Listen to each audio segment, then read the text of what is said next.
శ్రీమాత్రే నమః. హాయ్, నమస్తే. నా పేరు నీరజ, జగ్గేపేట.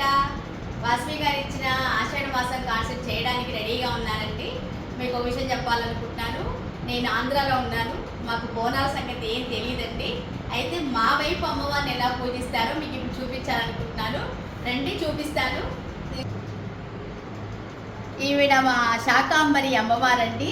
మా వైపు ఆషాఢ మాసంలో ఇలా అమ్మవారిని కూరగాయలతో చేస్తాము అలంకారము. ప్రకృతి అంటేనే అమ్మవారు, అమ్మవారు అంటేనే ప్రకృతి అనే ఒక అర్థం వచ్చేటట్టు ఈ కూరగాయలతో అలంకరిస్తారు. జగ్గేపేటలో 110 గుళ్ళు ఉన్నాయండి. అందులో పెరిగచ్చిపోలు మాకు దగ్గరలో ఉన్న పుణ్యక్షేత్రం అమ్మవారిది. అక్కడ బాగా చేస్తారండి అమ్మవారిని ఇలా కూరగాయలతో. మనం ఇంట్లో కూడా ఇలా చేసుకోవచ్చు. ఆషాఢ మాసంలో మేము అమ్మవారి పూజ ఇలా అలంకారం చేసుకుంటూ ఉంటాము. ఇందులో చాలా సైంటిఫిక్ రీజన్స్ కూడా ఉంటాయంట. మనకి ఇచ్చే టైం తక్కువ ఉంది కాబట్టి ఇలా అమ్మవారిని చూపిస్తున్నానండి. శ్రీమాత్రే నమః. ఆషాఢ మాసం అనగానే మనకు గుర్తొచ్చేది ముందు గోరింటాకండి. 6 ఏళ్ల పాప నుంచి 60 ఏళ్ళు వచ్చిన అందరికీ ఆకు చూడగానే భలే మెరుపొచ్చేస్తుందండి. చూసారా ఎంత ఫ్రెష్గా ఉందో ఆకు. గోరింటా పూసింది కొమ్మ లేకుండా, మురిపాలార చేత మొగ్గ తొడిగింది.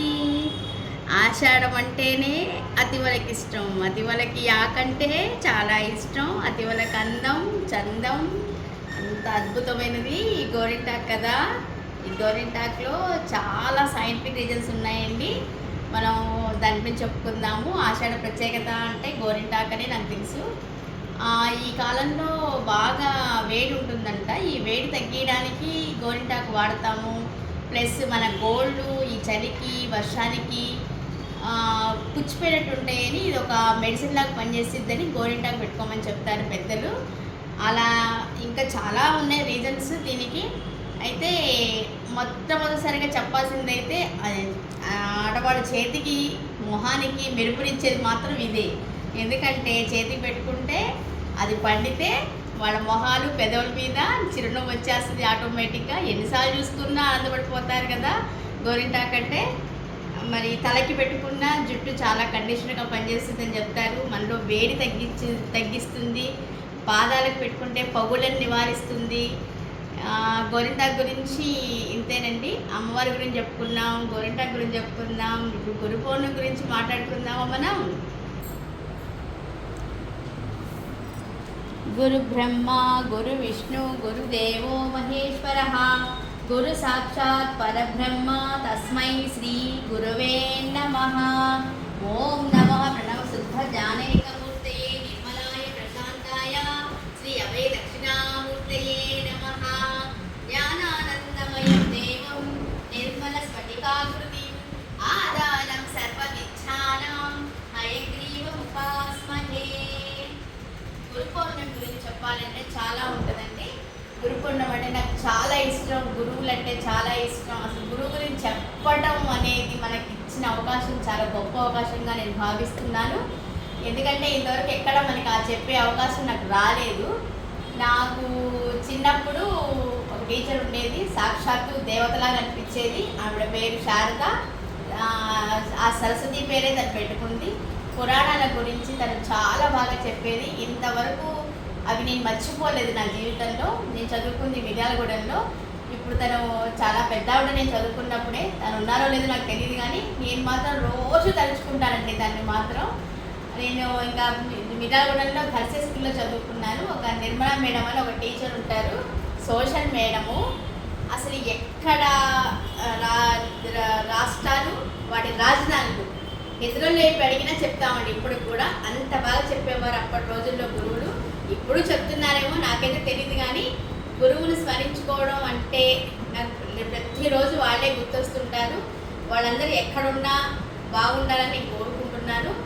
అయితే ఒక విషయం చెప్పాలి. ఇక్కడ మనం చదువుకుంటాం, పెద్ద అవుతాం, పెరుగుతాం. మళ్ళీ మనకి గురువులు కలిసినప్పుడు ఎవరైనా సరే మన పెద్దవాళ్ళం అయిపోయామని hello sir, hi sir, hi madam అని అనకూడదు. నాకు తెలిసి ఫస్ట్ వాళ్ళకి నమస్కారం చేశాకే మనం వాళ్ళని హాయ్ అని బాగున్నారని సంబోధించాలి. నాకు చిన్నప్పుడు పెద్దలు గురువులు నేర్పిన పాఠం అది.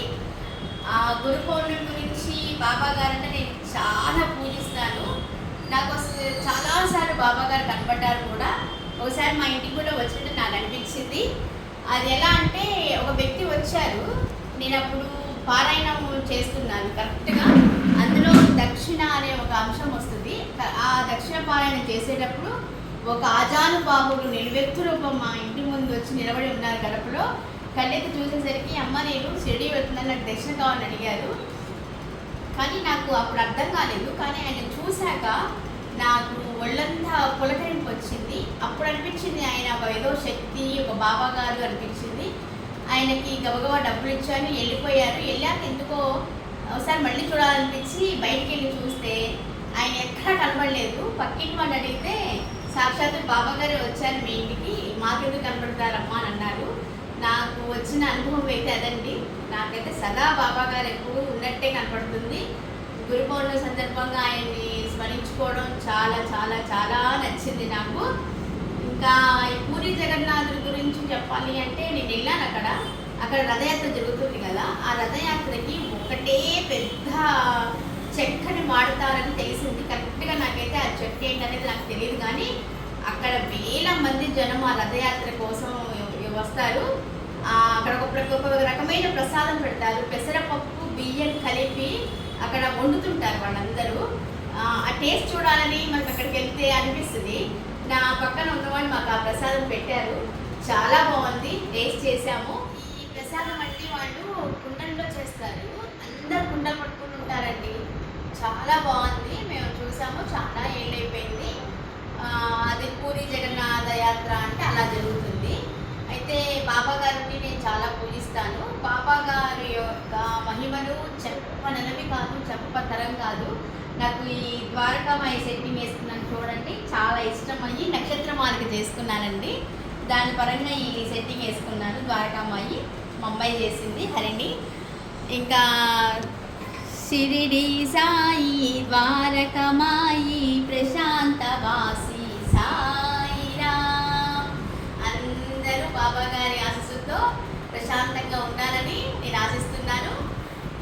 ఎట్లా నిన్నెత్తుకొందునమ్మా మహాలక్ష్మి తల్లి, ఎట్లా నిన్నెత్తుకొందునమ్మా. ఆషాఢంలో అమ్మవారి ఆశీస్సులు అందుకొని అందరూ ఆనందంగా జీవించాలని నేను కోరుకుంటున్నాను. Thank you.